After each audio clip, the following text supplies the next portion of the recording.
የአምላካችን የእግዚአብሔር ስም የተባረከና የተመሰገነ ይሁን። ወደ ተማሪዎቻችን በጌታ ስም ሰላም እላችኋለሁ።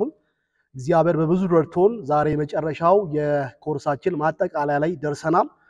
የባለፉትን 9 ክላሶች በብዙ እግዚአብሔር እንደጠቀመን አስባለሁ። እንደዚያ ይመስለኛል።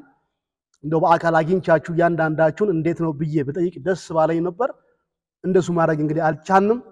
ሁሌ እንደምንለው እናንተ የምታዩን እኛ ማናያችሁ ስለሆናችሁ እንዲህ ባለ ጭፍን እምነት እንጓዛለን። ስለዚህ ስለናንተ አምናለሁ ጥሩ እንደተጠቀማችሁ እንደዛ ብዬ ባልኩ ደስ ይለኛል። እንዳልኩት እንግዲህ ዛሬ መጨረሻው የትምህርታችን ማሰረጊያ ይሆናል። የነገረ ድነትን ሐሳብ ከጀመረን ዛሬ 4ኛው ቀናችን ላይ ነው የደረስነው። ክርስቶስ ኢየሱስ በመስቀል ላይ ስለሰራው ሥራ፣ ስለሞቱ ምንነት፣ በሞቱ ስለተካፈልነው በረከት ጌታ በረዳ መጠን እያየን ያለናቸው እውነቶች ነበሩ። ባለፈው ሳምንት የትምህርቴ ማጠቃለያ ያደረኩትኝ በክርስቶስ ቤዛነት በክርስቶስ የመዋጀት ሥራ የተካፈልናቸው ነፃነቶች ያገኘናቸው ድሎችን እና እያየን ነበር። ወደ 3 የሚያክሉ በመስቀሉ የተገኘው ነፃነታችንና ድላችንን አሳይቻችሁ ነበር። ለማስታወስ ያክል ቤዛነት ማለት በክፍያ ነፃ ማውጣት እንደሆነ አሳየዋችሁና ነፍሱን ስለ ብዙዎች ቤዛ አድርጎ በሰጠው በክርስቶስ ምን አይነት ነፃነት ተጎናጸፈን ስንል አንደኛ ሕግን ባለመጠበቅ ከሚመጣ ቅጣት ነፃ ሆነናል። ስለዚህ ቀጣለው የሚል ፍርሃት የለብንም። ክርስቶስ ሕግን ሁሉ በእኛ ምትክ ስለፈጸመና ስለጠበቀ ሕግን መተላለፌ እኔ ላይ ሊያመጣ ያለውን ቅጣትም ስለወሰደ እኔን ይጠብቀኛል ብዬ የማስበው ፍርድም ኩነኔም ቅጣትም የለም፣ ነፃ ወጥቻለሁ። ሁለተኛ ከራሱ ከሕግ ነፃ ወጥቻለሁ። ሕግን በመጠበቅ ልጸድቅ ይገባኛል ከሚደክም ከሚዳክር ማንነት ነፃ ወጥቻለሁ። ሕግን በመጠበቅ ልጸድቅ አልችልም። ስለዚህ ክርስቶስ ሕግን ጠብቆ ከሕግ ነፃ ወጣኝ። ስለዚህ እኔ አሁን ከሕግ በታች ሳልሆን ከጸጋ በታች ነኝ። ሶስተኛ ከኃጢአት ሕግ ነፃ ወጥቻለሁ ብለን ሮሜ ምዕራፍ 8ን በክርስቶስ ውስጥ ያለው የሕይወት መንፈስ ሕግ ከሞትና ከኃጢአት ሕግ ነፃ አወጣን የሚለውን የድል ብስራት እኛም በማወጅ ከጳውሎስ ጋር በመተባበር ነፃ ወጥተናል በሚል ቁመና ላይ እንድንገኝ ሆነናል። አራተኛ ዛሬ ማሳያችሁ ነፃ የወጣንበት በክርስቶስ ነፍስን ክፍያ አድርጎ በመክፈሉ ያገኘሁት ነፃነት ከሰይጣን ኃይል ነፃ ወጥቻለሁ የሚለው ከሰይጣን ኃይል ነፃ ወጥቻለሁ፣ ከሰይጣን ማስፈራራት፣ ጌትነት፣ እልቅና ነፃ ወጥቻለሁ። ይሄን የጳውሎስ መልእክት በብርቱ ከሚያውጃቸው ከሚያስተምራቸው እውነቶች እኛም ልንቀበለው ልናምን ልናውጀው ከሚገቡ እውነቶች መካከል አንዱ ይሄ ነው። ከሰይጣን አገዛዝ ነፃ ወጥቻለሁ። በተለይ የኤፌሶን ምዕራፍ 2 ይሄንን እውነት አድምቆ የሚያስነብበን ክፍል ነው። ምዕራፍ 2 ላይ ቁጥር 3 ከቁጥር 1 እና ቁጥር 2 ላይ በበደላችሁና በኃጢአታችሁ ሙታን ነበራችሁ፣ በእነርሱም በዚህ ዓለም እንዳለው ኑሮ በማይታዘዙት ልጆች ላይ አሁን ለሚሰራው መንፈስ አለቃ እንደሆነው በአየር ላይ ስልጣን እንዳለው አለቃ ፈቃድ በፊት ተመላለሳችሁ። በፊት የሚለው ያኔ በኃጢአታችን ሙታን በነበርንበት ዘመን፣ ያን ጊዜ ከእግዚአብሔር ርቀን በነበርንበት፣ የኃጢአት ቁራኛ በነበርንበት፣ ከሕግ በታች በነበርንበት፣ ከእግዚአብሔር ተለይተን በነበርንበት፣ ሙታን በነበርንበት በዚያን ዘመን ላይ አንዱ መታወቂያችን በአየር ላይ ስልጣን ያለው የተባለው ዲያብሎስ፣ ይሄ አለቃ የተባለው ስፒሪት በእኛ ሕይወት ላይ በእኛ ኑሮ ላይ ገዢ ነበር። በእኛ ላይ እንዲሰለጥን መሰረት የሆነው ኃጢአተኝነታችን ነው። ኃጢአት ባለበት በዚያ ለዲያብሎስ የገዢነት የስልጣንነት መብትን ማግኘት በዛ አለ። አሁን ግን ከወደደን ከትልቅ ፍቅር የተነሳ ሙታን ለሆነው ሕይወትን ከሰጠን በኋላ በጸጋ ከዳንንስ በኋላ ይሄ ተለውጧል። በአየር ላይ ቀድሞ ይሰለጥን የነበረው አለቃ የኛንም ሕይወት እንደፈለገ ይዘውር የነበረ አለቃ ዲያብሎስ የተባለው በእኛ ላይ ስልጣን የለውም። በተቃራኒው እንዲህ ነው የሚለን ቁጥር 6 ላይ በሚመጡ ዘመናት በክርስቶስ ኢየሱስ ለኛ ባለው ቸርነት ከሁሉ የሚበልጣውን የጸጋውን ባለጠግነት ያሳይ ዘንድ ከእርሱ ጋር ማለትም ከክርስቶስ ጋር አስነሳን። በክርስቶስ ኢየሱስ በሰማያዊ ስፍራ ከእርሱ ጋር አስቀመጠን። ይሄን የመጨረሻውን አረፍተ ነገር ወይ መስመር እንድታሰምሩልኝ እንድትይዙልኝ ይፈልጋል። ሙታን ለነበርነው ለኛ ሕይወትን ሰጠን፣ ከክርስቶስ ጋር አስነሳን፣ መንፈሳዊ ትንሣኤ ሆነ ብሎ ካወራን በኋላ በሰማያዊው ስፍራ ከራሱ አጠገብ አስቀምጠን። የአማኝ መንፈሳዊ ስፍራ ይሄ ነው።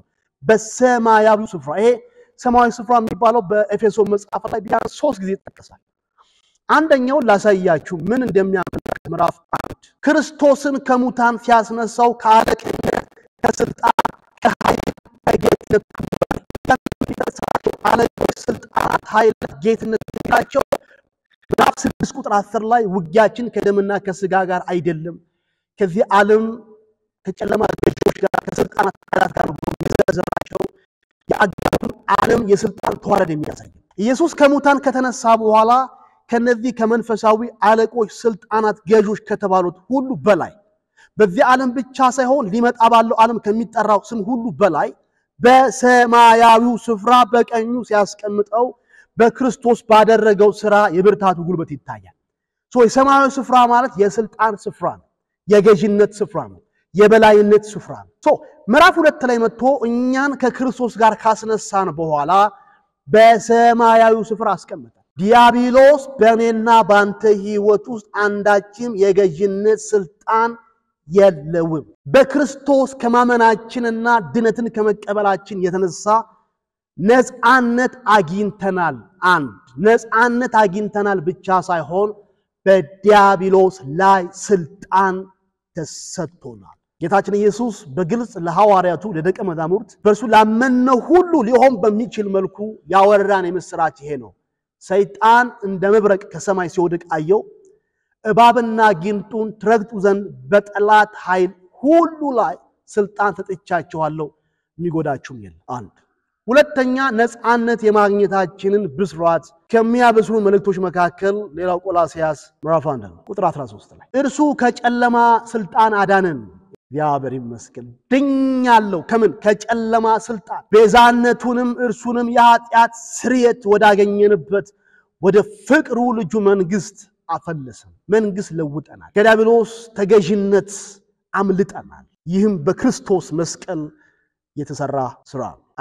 አምስተኛ ነፃነትን ያገኘነው ሞት ከሆነው በኃጢአት ከተበላሸውና ከበከተው ከዚያ አዳማዊ ተፈጥሯዊ ስጋ ነፃ እንወጣለን። ወጥተናል አላልኩም፣ እንወጣለን። ከዘረዘርኳቸው ከአምስቱ መካከል 4ቱ አሁን በህይወታችን ላይ የተለማመርናቸው እግዚአብሔርን የምንባርክበት ሐቅ የሆነ እውነት የሆነ ነፃነታችን ድላችን ሲሆን፣ አምስተኛውና አሁን ማውራበት ግን ወደፊት በክርስቶስ ዳግም ምጽአት እውን የሚሆን ተስፋችንና በረከታችን ወደፊት በክርስቶስ እውን የሚሆን ከዚህ ስጋ ሟሽ ከሆነ በስባሽ ከሆነ ታማሚ ከሆነ ኃጢአትን ማድረግ ከሚፈልገው ከሚፈተነው ኃጢአትን የማድረግ ዝንባሌ ካለው ከዚህ ሞርታል ቦዲ ሟችና በስባሽ ስጋ ነፃ እንወጣለን። ሮሜ ምዕራፍ 8 ቁጥር 23 ይሄን ሐሳብ ነው የሚነግረን። ሮሜ ምዕራፍ 8 ቁጥር 23 ይሄን ሐሳብ ነው የሚነግረን። ከ20 ጀምሮ እናንብበው። ፍጥረት ለከንቱነት ተገዝቷል፣ በተስፋ ስላስገዛው ነው እንጂ በፈቃዱ አይደለም። ተስፋው ፍጥረት ራሱ ደግሞ ከጥፋት ባርነት ነፃነት ወጥቶ ለእግዚአብሔር ልጆች ወደሚሆን ክብር ነፃነት፣ ይሄ ወደፊት የሚጠብቀን የክብር ነፃነት ነው። awaiting glory የሚጠብቀን ነፃነት ነው። እኛ ብቻ ሳንሆን ፍጥረት ራሱ ሊያየው የሚናፍቀው የክብር ነፃነት ነው። እስካሁን ድረስ ፍጥረት አብሮን በመቃተትና በመጥመኖሩን እናውቃለን። እርሱ ብቻ አይደለም፣ ነገር ግን የመንፈስ በኩራት ያለን ራሳችን ደግሞ የሰውነታችን ቤዛ የሆነውን ልጅነት እየተጠባበቅን ራሳችን በውስጣችን እንቃትታለን ይላል። እችን ቃል መጽሐፍ ደብተራችሁ ላይ ሞንጨር አረጉልኛላችሁ፣ ጻፍ ታረጉልኛላችሁ። የሰውነታችን ቤዛ የሆነውን ልጅነት። አሁን የእግዚአብሔር ልጆች ነን፣ እውነት ነው፣ የእግዚአብሔር ልጆች ነን። ግን ያልተጠናቀቀ የሚጠበቅ ተስፋ የምናደርገው ሌላ ልጅነት አለ። ወደፊት የሚጠበቀው በክርስቶስ ዳግም ምጽአት እውን የሚሆነው ልጅነት የሰውነታችን ቤዛ ይባላል። ቁጥር 23ን ደግመን እንድናየው ፈልጋለሁኝ። ምንድነው የሚለው? እርሱ ብቻ አይደለም፣ ነገር ግን የመንፈስ በኩራት ያለን ራሳችን ደግሞ የሰውነታችን ቤዛ የሆነውን ደግሜ ላለው እችን ቃል አስምሩልኝ የሰውነታችን ቤዛ የሆነውን ምን ልጅነት ቀድሞ እንዳልኩትኝ ልጅነት አንድም የተፈጸመ የሆነው ነው ልጅነት ሁለትም የምንጠብቀው ነው የሚጠበቀው ልጅነት ከዚህ ሙት ከሆነው በስባሽ ከሆነው ለህመም ለበሽታ ለሞት ተጋላጭና ተገዢ ከሆነው ሰውነት እንድናለን ነው ይሄ የሚሆነው መቼ ነው ፊልጵስዩስ ምዕራፍ 3 ላይ ቁጥር 19 ላይ ጳውሎስ እንዲላል መጨረሻቸው ጥፋት ነው ይላል እነዚህ መጨረሻቸው ጥፋት ነው የሚላቸው የገላትያ ቤተክርስቲያኖች ሾልኮ የገቡ ሐሰተኛ አስተማሪዎችን ሆዳቸው አምላካቸው ነው ክብራቸው በነውራቸው ነው ሐሳባቸው ምድራዊ ነው የነዚህ ሆዳ አምላካቸው ነውራቸው ክብራቸው ሐሳባቸው ምድራዊ የሆኑ ሰዎች መጨረሻቸው ጥፋት ነው እኛ ግን ራሱን ጨምሮ በክርስቶስ ያመኑ በትክክለኛ የእምነት ጎዳና ላይ ያሉትን እኛ ግን ሀገራችን በሰማይ ነው ከዚያ ደግሞ የሚመጣ መድኃኒትን እርሱንም ጌታን ኢየሱስ ክርስቶስን እንጠብቃለን አማኝ ጠባቂ ነው አማኝ ተስፋ አድራጊ ነው ነገር ሁሉ እዚህ አብቅቷል አልቋል ተጠናቋል ብሎ ስክን ብሎ የተቀመጠ አይደለም የሚጠብቀው ተስፋ አለ የሚጠብቀው መጠባበቅ አለ ምንድነው ይሄ የሚጠብቀው ነገር የሮሜ ምዕራፍ 8ን ሐሳብ ነው የሚጠብቀው ዳግም እዚህ ክፍል ላይ የሚነሳው እሱ ነው ቁጥር 21 ላይ እርሱም ሁሉን እንኳን ለራሱ ሊያስገዛ እንደሚችል አሰራር ክቡር ስጋውን እንዲመስል የተዋረደው ስጋችንን ይለውጣዋል በክርስቶስ መምጣት በክርስቶስ ዳግም ምጽአት እውን ከሚሆኑ ይሆናሉ ብለን ተስፋ ከምናረጋቸው የከበሩ ነገሮች መካከል ይሁን የለበስነው ሟይ ስጋ የክርስቶስን ከሙታን ሲነሳ የያዘውን አይነት ስጋ እንዲመስል ይለወጣል ትራንስፎርም ያደርጋል አንተ ሲጨምርላችሁ ምዕራፍ 15 አንያ ቆሮንቶስ ምዕራፍ 15 ላይ ይሄ ክፍል አብሮ መሳለመሳ መነበብ እንዳለበት አምናለሁ እንዲላል ቁጥር 50 ላይ ቁጥር 51 ላይ እነሆ አንድ ሚስጥር ነግራችኋለሁ ሁላችን አናንቀላፋም ነገር ግን የኋላኛው መለከት ሲነፋ ሁላችን በድንገት በቅጽበት አይን እንለወጣለን መለከት ይነፋል ሙታን የማይበሰብሱ ሆኖ ይነሳሉ እኛም እንለወጣለን ይሄ የማይበሰብሰው ሊለብስ ይሄ የሚሞተው የማይሞተው ሊለብስ ይገባዋልና ቁጥር 51 እና ቁጥር 52 ላይ ሁለት ጊዜ ያክል እንለወጣለን ይላል ከምን ወደ ምንድነው የምንለወጠው የሚበሰብሰው አካላችን የማይበሰብሰውን ወደ መልበስ የሚሞተው ሰውነታችን የማይሞተውን ልብስ የማይሞተውን አካልና ስጋ ወደ መልበስ ይለወጣል ይሄ የሚሆነው መቼ ነው መለከት ሲነፋ መለከት የሚነፋው መቼ ነው ክርስቶስ ኢየሱስ ዳግም ተመልሶ በክብር ሲመጣ ነው እና ምን ይሆናል በቅጽበት አይን በድንገት የቅጽበት አይን ማለት የአይናችን የአንዷ እርግብግቢት ማለት ነው አይናችን ጭፍን የምናረግበትና ክፍት የምናረግበት ከሰከንድ ያነሰ እድሜ ነው ያላት ኢቭን ብዙ ጊዜ አናስተውልም ተጨፍኖ ሲከፈት ኖትስ አናረገው እንደዚህ በመሰለ በፍራክሽን ኦፍ ሰከንድ ከሰከንድ ባነሰ እድሜ ድንገት ሀፕን የሚያረገው ነገር ኢየሱስ ሲመጣ ይሄ አሁን የለበስነው አካል ይለወጣል የመጨረሻው የክርስቶስ ቤዛነት ነፃ አውጭነት እውን የሚያረገው በረከታችን ነፃነታችን ድላችን ከዚህ ሙት ከሆነው ሰውነት ነፃ መውጣታችን ይሆናል ወደ መጨረሻው ሐሳብ እየገፋችሁ ላምጣችሁ እስካሁን የክርስቶስን ሞት ከድነታችን አንፃር ስናየው ነበር ሲጀምር እንዳልኩት የወንጌል መልእክት የድነት መልእክት ሁለት ሐሳብ ላይ የሚሽከረከር ወደ ሁለት ሐሳብ ላይ የተፈናጠጠ ነው በአንድ በኩል የክርስቶስ ሞት የወንጌል ማዕከላዊ ሐሳብ ሲሆን በሌላ መልኩ ደግሞ የክርስቶስ ትንሳኤ የድነታችን ሌላው መሰረትና አንኳር ሐሳብ ነው አንያ ቆሮንቶስ ምዕራፍ 15 ላይ ከዚህ ቀደም ያነበብነው ሐሳብ ለአንበብና የአማኝ ድነትና የክርስቶስ ትንሳኤን አብረን በጣምራ ለማየት እንሞክር መነሻ እንዲሆነኝ መልሼ ቆሮንቶስ ምዕራፍ 15ን ከ1 እስከ 4 ላንብበው ወንድሞች ሆይ የሰበኩላችሁን ደግሞ የተቀበላችሁትን በርሱም ደግሞ የቆማችሁበትን በርሱም ደግሞ የምትድኑበትን ወንጌል አሳስባችኋል በከንቱ ካላመናችሁ በቀር ብታስቡት በምን ቃል እንደሰበኩላችሁ አሳስባችኋል እኔ ደግሞ የተቀበልኩትን ከሁሉ በፊት አሳልፌ ሰጣኋችሁ እንዲህ ብዬ መጽሐፍ እንደሚል ክርስቶስ ለኃጢአታችን ሞተ ተቀበረ። እስካሁን ያነሳነው ይህን ሐሳብ ነው። ሞተ ተቀበረ ከድነታችን አንፃር። ሁለተኛው ዛሬ የምንጀምረው ሐሳብ አሁን የምንጀምረው ሐሳብ መጽሐፍ እንደሚል በሶስተኛው ቀን ተነሳ። resurrection ሞቱና ትንሣኤው የተቀበልነው የቆምንበት የምንድንበት የወንጌል ብስራት ነው። ወንጌል ብስራትነቱ ሞቶልሃል አንተንም ያጸድቅ ዘንድ ከሙታን ተነስቷል የሚል ነው። ድነትና ትንሣኤው ምን አገናኛቸው? የተወሰነ ደቂቃ ምናልባትም ከተወሰነም ካልኩትኝም ረዘም ያለ ደቂቃ ምናልባትም ሙሉን ክላስ ዛሬ የምንሸፍነው በአንደኛ ቆሮንቶስ ምዕራፍ 15 ባለው ላይ ይሆናል። አንደኛ ቆሮንቶስ ምዕራፍ 15 የትንሣኤ ምዕራፍ ነው። የክርስቶስን ትንሣኤ ከአማኞች ከሚጠበቀው የዘላለምና የክብር ትንሣኤ ጋር በማነጻጸር ለድነታችንም ያለውን ፋይዳ ፍንትው አድርጎ በማሳየት በጥሩ ሁኔታ የተሰነቀ የተቀነባበረ ምዕራፍ ነው። ምዕራፍ 15 የክርስቶስ ትንሣኤ አስፈላጊነት የክርስቶስ ትንሣኤ አስፈላጊነት the importance of the resurrection of Christ ምንድነው አስፈላጊነቱ ካልን አንደኛ ለምጽፉ ሰዎች መሰረታዊ ከሚባሉ ከድነት አስተምሮቶች መካከል አንደኛው መሰረታዊ ከሚባሉ ከድነት አስተምሮቶች መካከል አንደኛው አስተምሮተ ድነት ሲነሳ በዋነኝነት ከሚነሱት ከትምህርተ የክርስቶስ ሞት ጎን ለጎን የክርስቶስ ከሙታን መነሳት ቅድም እንዳነበብኩትኝ መሰረታዊ የሚባል አንደኛ መሰረታዊነቱ ምኑ ላይ ነው? ምዕራፍ 15 እናንብበው። ቆሮንቶስ ምዕራፍ 15 ቁጥር 1 አሁን ኦሬዲ ያነበብኩት ክፍል ስለሆነ እሱን ልለፈው።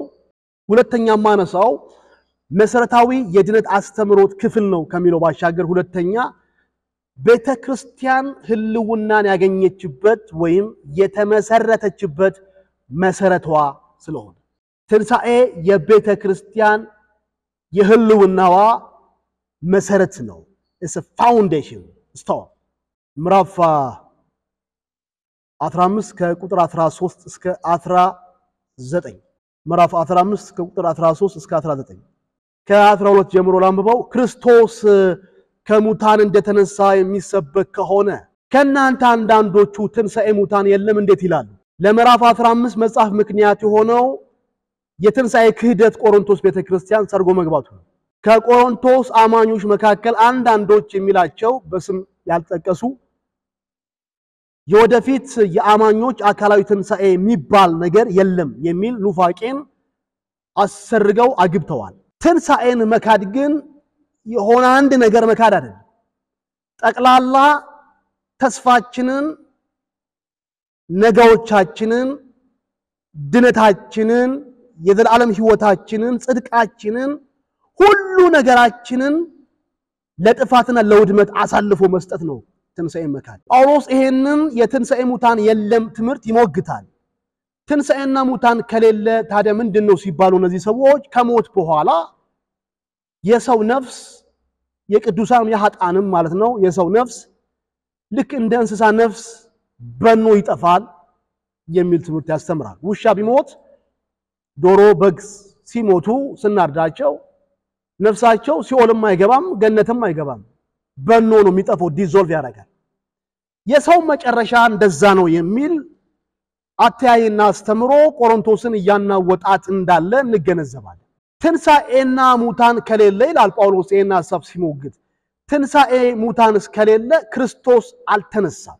የአማኝን የወደፊቱን ትንሣኤ መካድ አንድም ከዚህ ሐሳብ ትንሽ ወጣ ብዬ ቀነብዬ ያነሳውትኝን የአማኝን ከዚህ ከሙት ሆኖ ስጋ ይወጣል የሚለውንም ተስፋ አብሮ መሻር because ትንሣኤ ሲነሳ ተያይዞ የሚነሱ የድነት በረከቶች አሉ።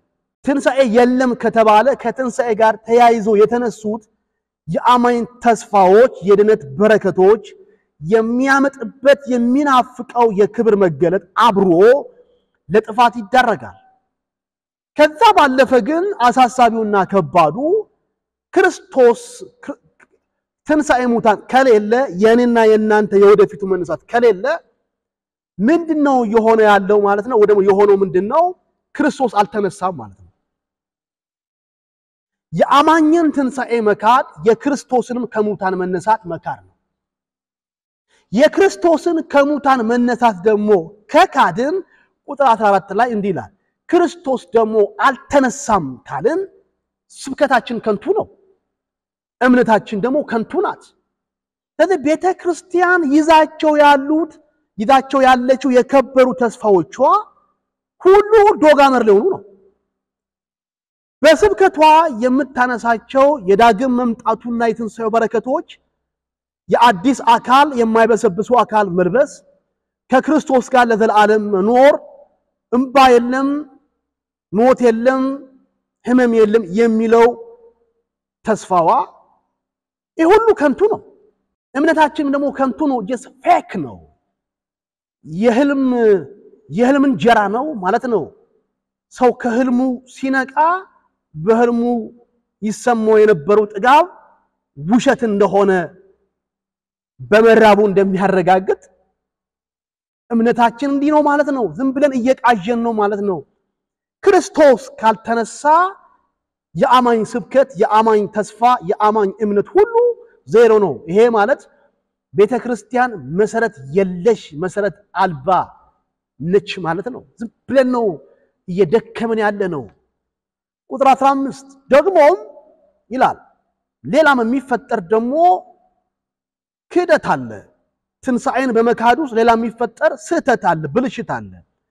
ክርስቶስን አስነስቶታል ብለን በእግዚአብሔር ላይ ስለመሰከርን ሐሰተኞች የእግዚአብሔር ምስክሮች ሆነን ተገኝተናል። ሙታን ግን የማይነሱ ከሆነ እርሱን አላስነሳም። ሙታን የማይነሱ ከሆነ ክርስቶስ አልተነሳም። ይደግማል ቁጥር 17 ላይ ቁጥር 14 ክርስቶስ ካልተነሳ እምነታችሁ ከንቱ ናት፣ እስከ አሁን ድረስ በኃጢአታችሁ አላችሁ። የኃጢአት ይቅርታን ከክርስቶስ ሞትና ትንሣኤ ነጥለን ማሳየት አንችልም። የኃጢአት ይቅርታችን ድነታችን ሙላትን ያገኘው አንድም በሞቱ ነው፣ አንድም በትንሣኤው ነው። አንደኛውን ብቻ ነጥለን የኃጢአት ይቅርታ በዚህ ያገኘው ልንል አንችልም። ክርስቶስ ሞቶ ቀርቶ ቢሆን ኖሮ እስካሁን ድረስ በኃጢአታችሁ አላችሁ። ይህ ሁሉ ስንጠቀልለው ምንድነው እያልን ያለው? የክርስቶስ ትንሣኤ ለቤተ ክርስቲያን ጽኑ መሰረቷ ነው። ትንሣኤ ከሌለ መሰረት አልባ እንደሆነ ቤት መፈረካከሳችን የማይቀር ገሃዳዊ እውነት ይሆናል። እነዚህን ሁሉ ሐሳቦች ነጥብ በነጥብ በሞጁሉ ላይ ስለምታገኙት ወደ 5 የሚያክሉ የክርስቶስ ከሙታን የመነሳት ጉዳይ ለቤተ ክርስቲያን ለክርስቶስ አካል የሰጠው ፋይዳ በ5 ነጥብ ስላስቀመጥኩት እናንተ ታዩታላችሁ። የክርስቶስ ኢየሱስ የትንሣኤ ሕይወት ባህሪን ጥቂት ላንሳ። ሁለተኛ የምታስቀምጡልኝ የክርስቶስ የትንሣኤ ሕይወት ባህሪ የትንሣኤ ምንነት ከክርስቶስ አንፃር እዚህ ጋር አንድ ጉል ሆኖ እንዲታያችሁ የምፈልገው ስለ ክርስቶስ ከሙታን መነሳት ባወራን ቁጥር ስለኛም የወደፊቱ ተስፋዊ የሆነው ትንሣኤ የግድ እያወራን ነው የምንሄደው። ትንሣኤያችን ከትንሣኤው አይነጠልም። ትንሣኤው ከትንሣኤያችን አይነጠልም። የክርስቶስ ትንሣኤ ወደፊት እኛ ስለምንነሳበት መነሳት አስቀድሞ ትንበያ የሚያደርግበት ሁኔታ ነው ያለው። የክርስቶስን አነሳስ ትንሣኤ ከሙታን መውጣት አይተን እኛም ወደፊት የሚጠብቀን የትንሣኤ ሕይወት እንዴት ያለ እንደሆነ መረዳት እንችላለን። የክርስቶስ ትንሣኤ እንዲህ አይነት ባህሪ ያለው አንደኛ የሶስቱም የሥላሴ አካላት ተሳትፎ የታየበት የተንጸባረቀበት ክስተት ነው። ክርስቶስን እግዚአብሔር አብ አስነሳው። ክርስቶስን በራሱ ኃይል ራሱን አስነሳ። ክርስቶስን መንፈስ ቅዱስ አስነሳ። እነዚህ ሶስት ሐሳቦች ትንሽ ላንሸራሽራቸው። የክርስቶስ ትንሣኤ በአባቱ የሆነ ነው። የክርስቶስ ትንሣኤ በራሱ ኃይል ስልጣን የሆነ ነው። የክርስቶስ ትንሣኤ በመንፈስ ቅዱስ የሆነ ነው። ከመጀመሪያው ልነሳ ክርስቶስ በእግዚአብሔር አብ ኃይል ተነስቷል ኤፌሶን ምዕራፍ 1 ቁጥር 19 ላይ ኤፌሶን ምዕራፍ 1 19 ላይ ሐዋርያት ሥራ ምዕራፍ 2 ቁጥር 24 ላይ ሐዋርያት ሥራ ምዕራፍ 10 ቁጥር 40 ላይ ብዙ ጥቅሶችን መውሰድ ትችላላችሁ የክርስቶስ ትንሣኤ በአባቱ በእግዚአብሔር አብ ኃይልና ስልጣን የሆነ ነው ኤፌሶን ምዕራፍ 1 19ን ለናሙናነት ብቻ እሱን ላሳያችሁ ምዕራፍ 1 19 ላይ ይህም የልባችሁ አይኖች ሲበሩ የመጥራቱ ተስፋ ምን እንዲሆን በቅዱሳንም ዘንድ ያለው የርስት ክብር ባለጠግነት ምን እንዲሆን ለምናምን ከሁሉ የሚበልጥ የኃይሉ ታላቅነት ምን እንዲሆን ታውቁ ዘንድ ነው ክርስቶስን ከሙታን ሲያስነሳው ይላል ክርስቶስን ከሙታን ሲያስነሳው ማን አስነሳው ቁጥር 17 ላይ የተጠቀሰው እግዚአብሔር አብ ነው ቁጥር 17 ላይ እንዴት ተገለጠ የክብር አባት የጌታችን የኢየሱስ ክርስቶስ አምላክ እርሱን በማወቅ የጥበብና የመገለጥ መንፈስ እንዲሰጣችሁ ለምናለሁ ጳውሎስ ሊሰጠን ዘንድ ስለሚፈልገው ጥበብና መገለጥ ጸሎትን የሚያደርሰው ወደ እግዚአብሔር አብ ነው የክብር አባት እንዲሁም የጌታችን የኢየሱስ ክርስቶስ አምላክ ብሎ የሚጠራውን እግዚአብሔርን አብን ያስተዋውቃቸዋል ይሄ ክብር አባት የሆነው የክርስቶስ አምላክ የተባለው የጌታችን የኢየሱስ ክርስቶስ አምላክ የተባለው እግዚአብሔር ክርስቶስን ከሙታን አስነሳው ለክርስቶስ ከሙታን መነሳት ሰበቡ አንዱ እግዚአብሔር አብ ነው ሁለተኛ ትንሣኤውን ስናስብ ክርስቶስ በራሱ ስልጣን ለራሱ ሞት ትንሣኤን ሰጠ ዮሐንስ ወንጌል ምዕራፍ 10 ቁጥር 17 ዮሐንስ ወንጌል ምዕራፍ 10 ቁጥር 17 ከ16 ጀምሮ ከ16 ከዚህም በረት ያሉኑ ሌሎች በጎች አሉ እነርሱን ደግሞ ላመጣ ይገባኛል ድምጼንም ይሰማሉ አንድ መንጋ ይሆናሉ እረኛውም አንድ አሜን 17 ነፍሴን ደግሞ አነሳት ዘንድ አኖራለሁና ስለዚህ አብ ይወዳኛል 18 እኔ በፈቃዴ አኖራታለሁ እንጂ ከኔ ማንም አይወስዳትም ምን እያለ ነው ያለው የክርስቶስ መሞቱ መስቀል ላይ የከፈለው የሞት መስዋዕትነት በፈቃዱ የሆነ ነው በፈቃዴ ነው ማንም አስገድዶት አይደል ኢየሱስን ሰዎች አልገደሉትም የእግዚአብሔር የቀድሞ ውሳኔው በሰዎች አመፀኛ ፍላጎት ሊሳካ ሆነ እንጂ ይህ የክርስቶስ መሞት በአብ የቀድሞ ውሳኔና በወልድ መፍቀድ ነው በፈቃዴ ነው ማኖራት እኔ በፈቃዴ አኖራታለሁ እንጂ ከኔ ማንም አይወስዳትም ላኖራት ስልጣን አለኝ ደግሞ ላነሳት ስልጣን አለኝ ይህችን ትእዛዝ ከአባቴ ተቀብያለሁ ስለዚህ ነፍሴን አነሳታለሁ ነፍሴን አኖራታለሁ የሚለው ላነሳት ስልጣን አለኝ ላኖራት ስልጣን አለ የሚለው ትንሣኤውን ነው የሚናገር በፈቃዱ እንዳኖራት ነፍሱን በፈቃዱ እንደሞተ ራሱንም አስነስቶታል ራሱንም በራሱ ስልጣን አስነስቷል ስልጣን አለኝ ነው የሚለው ሶስተኛ ለክርስቶስ ትንሣኤ የመንፈስ ቅዱስን ተሳትፎ ትመለከታላችሁ በክርስቶስ ትንሣኤ ዙሪያ ላይ አብም ወልድም መንፈስ ቅዱስም በጣም ይገርመኛል ፍጥረትን ስናስብ አብ ወልድ መንፈስ ቅዱስ ተሳትፎ አላቸው የክርስቶስን ወደ ምድር መላክ ስታስቡ የሶስቱም አካላት ተሳትፎ አላቸው የክርስቶስን መሞት ስታስቡ የሶስቱም አካላት ድርሻ አላቸው ድነታችንን ስትመለከቱ የሶስቱም የሥላሴ አካላት ድርሻ አላቸው የክርስቶስን ከዛ በፊት የጸጋ ስጦታዎችን መስጠትም ካጠናችሁ ለቤተ ክርስቲያን ጸጋን መስጠት ላይ የጸጋ ስጦታዎችን ማደለም ላይ የሶስቱም አካላት ተሳትፎ አለ የክርስቶስንም ትንሣኤ ያሆኑን ትምርታችንን ስንመለከት የሶስቱ አካላት ጥምረታዊ ተሳትፎ አለ መንፈስ ቅዱስ በሮሜ ምዕራፍ 8 ቁጥር 11 ላይ በክርስቶስ ትንሣኤ ላይ ያለው ተሳትፎ ጳውሎስ ጥሩ አድርጎ ያስነብበናል ምን ይላል ኢየሱስ ክርስቶስን ከሙታን ያስነሳው ያ መንፈስ በእናንተ ውስጥ ቢኖር ይኸው ክርስቶስን ከሙታን ያስነሳው መንፈስ ለሚሞተው ለእናንተም ሥጋ ሕይወትን ይሰጠዋል ክርስቶስን ያስነሳው እኛንም ያስነሳናል እስካሁን ያወራነው የክርስቶስ ትንሣኤ የሥላሴ አካላት ጥምረት የተንጸባረቀበት የታየበት ድንቅ መለኮታዊ ክስተት ነው ሁለተኛ ማነሳው ሐሳብ የክርስቶስ ትንሣኤ አክቹዋል ነው እውነትና ተጨባጭ ነው። የክርስቶስ ትንሣኤ ተጨባጭ አካላዊ እውነተኛ ነው። ብዙ ጊዜ በአንዳንድ መጽሐፎች ላይ ስናነብ የምናገኛቸው ሐሳቦች አሉ። ብዙ ጊዜ ባልልም በተወሰነ መልኩ የክርስቶስን መሞት ነፍስን መስጠት እውነተኝነት ላይ ጥያቄ በመፍጠር ትንሣኤው ላይ ለመሳለቅ የሚሞክሩ ትንሣኤው የውሸት ነው ለማለት የሚሞክሩ ጽሑፎችን ማየት ሞክሬያለሁ። ከዛ መካከል አንድ አመለካከት አንድ ጽንሰ ሐሳብ አለ። የክርስቶስን ትንሣኤ ለመካድና በትንሣኤው ላይ ለመሳለቅ የሚፈልግ ጽንሰ ሐሳብ አመለካከት ነው። ምን ይላል? የክርስቶስ ሞት የራስን የመሳት ጽንሰ ሐሳብ ነው ይላል። የክርስቶስ ሞት ራስን የመሳት ጽንሰ ሐሳብ ነው።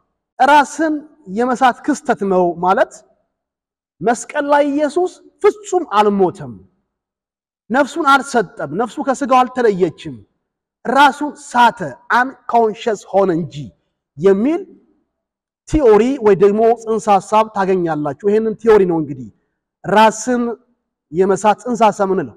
በእውኑ ኢየሱስ ሞቶ ነበርን ሲባሉ አይ አልሞተም፣ ራሱን ስቶ ነበር። ልክ ሰዎች ኮማ ውስጥ ገብተዋል እንደሚባል አንኮንሺየስ ስቴት ራስን ባለማወቁ ሲገቡ ኮማ ውስጥ ገቡ ይባላል እና ከሆነ ሰዓትና ከቀናት በኋላ ይነቃሉ። ሲነቁ ከሙታን ተነሱ አይባልም። ራስን ካለማወቅ ወደ ማወቅ መጡ። from unconscious state to conscious state ተሻገሩ። የክርስቶስ ሞት እንዲህ ነው ይላል። መስቀል ላይ ራሱን ስቶ ነበር። ከዛ ወደ መቃብር ከገባ በኋላ በመቃብር ውስጥ ያለው አየር ትንሽ ቀስቀስ ያለ ኩል የሆነ አየር ነበረ። ቀስቀስ ሲለው ልክ አንድ ሰው ራሱን ሲስት አቅሉን ሲስት ውሃ እንደሚረጨው ቀስቃዛዋ ሲያገኘው እንደሚነቃ ልክ እንደዛው መቃብር ውስጥ ገብቶ ቀስቀስ ያለ አየር ሰውነቱን ሲደባብሰው ወደ አእምሮ ተመለሰ። ስለዚህ በእነዚህ ሰዎች ይሄ ዘ ስዊን ቲዮሪ ይባላል። ዘ ስዊን ቲዮሪ ራስን የመሳት ጽንሰ ሐሳብ ዘ ስዊን ቲዮሪ። ስለዚህ በእነዚህ ሰዎች አመለካከት መሰረት ትንሣኤው ውሸት ነው ማለት ነው። ራስን ካለማወቅ ወደ ማወቅ መመለስ እንጂ ከሙታን ወደ ሕይወት መምጣት አይደለም። መጽሐፍ ቅዱስ ግን በብርቱ ይሄን አመለካከት ያወግዘዋል። እንክትክት ነው የሚያደርገው። እንክትክት ይሄ በክርስቶስ ትንሣኤ እውንነት ላይ ተጨባጭነት ላይ የሚደረግ ስላቅና ሽሙጥ ነው። እንዴት አድርጎ ነው የእግዚአብሔር ቃል በዚህ ራስን የመሳት ጽንሰ ሐሳብ ላይ በትር የሚያነሳው ካላችሁኝ ጥቂት ሐሳቦችን ላንሳና ከዛ አቲንክ ወደ መጨረሻው መምጣት እንዳለብን አስባለሁ። አንደኛ ኢየሱስን የሰቀሉት እነዛ የሮም ወታደሮች መሞቱን በእርግጥ አይተዋል። ሰቃዮቹ መሞቱን መስክረዋል። በግራና በቀኝ የተሰቀሉትን ሰዎች አጥንታቸውን ከሰብረው ከገደሏቸው በኋላ ኢየሱስ ጋር ግን ሲመጡ አስቀድሞ ሞቶ ስለነበረ አጥንቱን አልሰበሩም። ይሄም አስቀድሞ በዳዊት የተነገረው ትንቢት ሲፈጸም ዘንድ ነው። ከአጥንቱ አንድም እንኳን እንደማይሰበር አስቀድሞ የተነገረ ትንቢት ስላለ እሱ ይፈጸም ዘንድ ሌሎቹን ጭናቸውን ብለው ሰብረው ሲገሏቸው ኢየሱስ ጋር ግን ኦሬዲ ሞቶ ነው ያገኙት። ዮሐንስ ወንጌል ምዕራፍ 19 ቁጥር 33።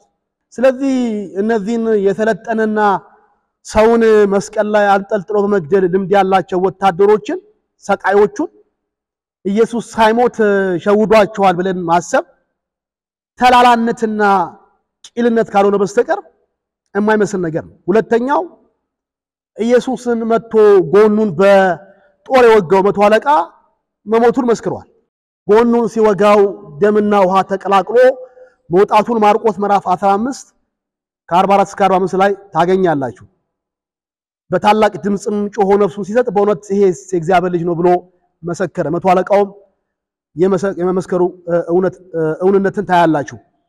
ከጎኑ ውሃና ደም መውጣቱ አንዳንድ የዘርፉ ተመራማሪዎች ሲናገሩ የክርስቶስ ልብ ራፕቸር አድርጓል ወይ ደግሞ በልቡ ላይ ያሉ ደም ስሮች መፈንዳታቸውን መበጣጠሳቸውን የሚያሳይ ነው። አንድ ሰው ጎኑን ሲወጋ ደምና ውሃ መውጣቱ የዚህ ማሳያ ነው። የደምና የውሃው ከጎኑ መውጣቱ የክርስቶስን ሕይወቱን መስጠቱን መሞቱን አንዱ የሚያረጋግጥልን ምስክር ይሆናል። ስለዚህ አቅልን ስቷል የሚለው የነዛ ሰዎች ጽንሰ ሐሳብ እጅግ ውሸትና ከእውነት የራቀ መሆኑን ማወቅ እንችላለን። ሲቀጥል አርማትያው ዮሴፍ ወደ ጲላጦስ ሄዶ የክርስቶስን ስጋ የክርስቶስን በድን እንደለመነና እንደቀበረ ማርቆስ ምዕራፍ 15 ቁጥር 43 ታገኛላችሁ። እና ወደ ጲላጦስ ቀርቦ አርማትያው ዮሴፍ መስክሯል። በድን እንደሆነ እንደሞተ መስክሯል። ምዕራፍ 15 ማርቆስ ወንጌል ምዕራፍ 15 ቁጥር 43 ላይ በኢየሱስ ክርስቶስ መስቀል አጠገብ የቆሙ እነዛ ሴቶች ስለሞቱ መስክረዋል። ይህን ሁሉ ምልበት ምክንያት ምንድነው? የክርስቶስ ሞት አክቹዋል ነው። እውነት ሞቷል። አየር ላይ እንዳለው ኑፋቂ አይደለም። አቅልን ስቶ አይደለም። እውነተኛ ሞት እንደሞተም እውነተኛ መነሳትን በዛው አካል እውን እንደሆነ እንደተፈጸመም መጽሐፍ ቅዱስ ይነግረናል። ቀጥሎ ማሳያችሁ የክርስቶስ ሞቱ ብቻ ሳይሆን እውን የሆነው ትንሳኤውም ተጨባጭና ገሃዳዊ እውነት ነው። እንዲህ ብዬ ላሳያችሁ። ክርስቶስ ከሙታን ከተነሳ በኋላ አንዳንዶች መንፈስ መስሏቸው ነበር። ሐዋርያት በተዘጋ በር ተቀምጠው ሳለ ሉቃስ ምዕራፍ 24 ላይ በተዘጋ በር ተቀምጠው ሳለ ድንገት ኢየሱስ በሮች ሁሉ ተዘግተው መስኮቶች ሁሉ ተዘግተው ሳለ በመካከላቸው ተገለጠ። መንፈስ መስሏቸው ተደናግጠው ሳለ ኢየሱስ ምንድነው ያላቸው? በእኔ እንደምታዩት መንፈስ ስጋና አጥንት የለውም፣ ኑና ዳሱኝ ያለው። ኢየሱስ ከሙታን የተነሳው መንፈስ ሆኖ አይደለም፣ ጎስት አልነበረም።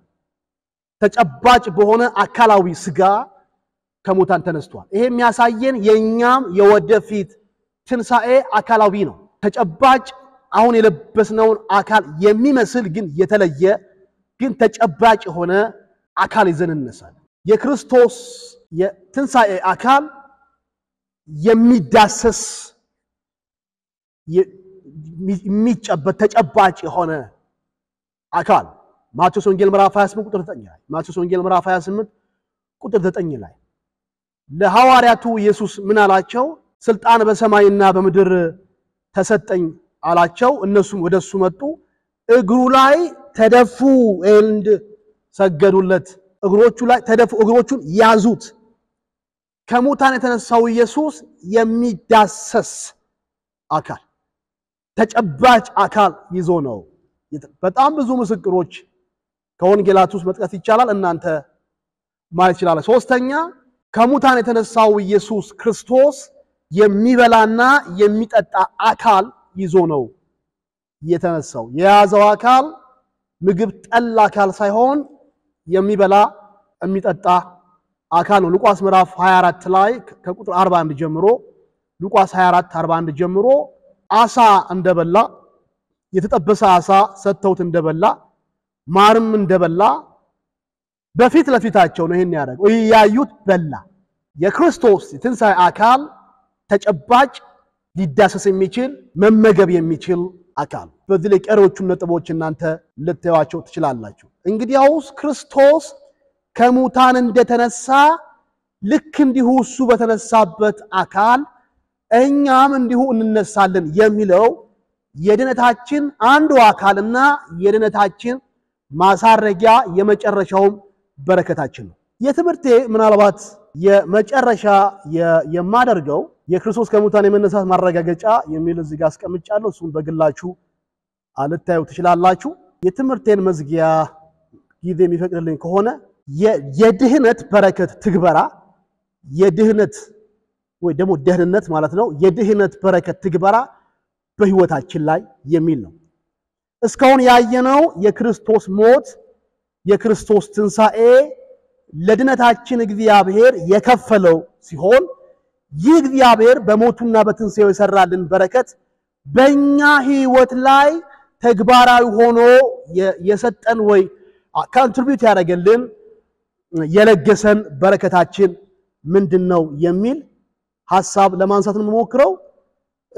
ትንሽ ሰፋ ያለ ነጥቦችን ላጋራችሁ አስብ ነበር፣ ግን የጊዜያችን መሄድ የእናንተን ንባብ ታሳቢ አድርጌ እንዳቆም ያስገድደኛል። ምንድነው ላረግ የምችለው? ኦልሞስት ከ5 ደቂቃ ያነሰ ጊዜ ነው የሚቀረን። የሚሻለው ማልጨርሰውን ነገር ነካክቼ በንጥልጥል ከምቶ የማያልቅ ነገር ከምሰጣችሁ ይህንን የመጨረሻውን ክፍል የክርስቶስ የድነት ሥራ በህይወታችን ላይ በትግበራዊ መልክ የሚያወሳውን ሐሳብ እናንተ እንድታነቡት ነው የምተውላችሁ። ያን ያክል ለመረዳት ከባድ የሆነ አይደለም። የምናቃቸው ግን ስርዓት ባለው ሁኔታ የተቀመጡ ነጥቦችን ነው ያነሳሁት። ቢያንስ ወደ 6-7 የሚያክሉ ጉዳዮችን እዛው ውስጥ አነሳለሁ። ስለ ጽድቅ አነሳለሁ፣ ስለ ቅድስና አነሳለሁ፣ ስለ ልጅነት እዛው ውስጥ ተነስቷል፣ በኃጢአት ስለመናዘዝ ተነስቷል። እነዚህ ሐሳቦች የድነታችን ፓኬጆች እንዲሁም ደግሞ እግዚአብሔር ላዘጋጀው ድነት የሰዎች ምላሽንም ፈላጊ የሆኑ ጉዳዮች ነው እዛው ውስጥ የተካተቱት። ስለዚህ በንባባችሁ እናንተ እንድትሄዱበት ምናልባት አንዱ ፕሮሚስ ማረጋውና ቃል ምገባው እነዚህን የመጨረሻ ያልዳሰስኳቸውን ሐሳቦች ገጽ ለገጽ ባለን የትምህርት ጊዜ ያን የማነሳቸው ይሆናል። አይ ቲንክ እሱ የተሻለ ሳይሆን አይቀርም። ገጽ ለገጽ በሚኖረው የትምህርት ጊዜያችን ሰዓቱ ደርሶ በመገኝበት ሰዓት ይሄ ያልተነካውን ፓርት የምዳስሰው ነው የሚሆነው። ስለዚህ በሩጫ ሄጄ ትንፋሽ ከማሳጣችሁ እዚህ ጋር ባቆም ደስ ይለኛል። እንግዲህ ለ10 ክፍለ ጊዜ ያክል ስንማማር የነበርነው የክርስቶስ ማንነትና የክርስቶስ ተግባራት የሚለው የነገረ ድነትና የነገረ ክርስቶስ ትምህርት እንዲህ ባለ መልኩ ሊቋጭ ግድ ሆኗል። ቪዲዮውን ከማየት ባሻገር ሞጁሉ እጃችሁ ውስጥ ይገባል።